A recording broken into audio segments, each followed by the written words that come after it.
பிப்ரவரி 6. இன்றைக்கான தேவ வார்த்தை மறுரூபம்.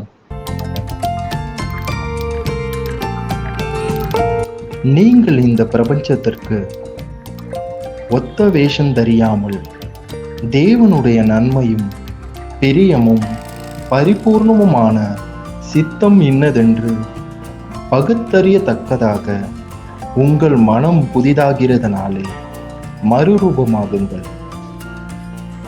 ரோமர் 12:2. இதோ இயேசு உங்கள் வாசலில் நிற்கிறார். அவர் வார்த்தைக்கு செவி கொடுங்கள், அப்பொழுது பிழைப்பீர்கள்.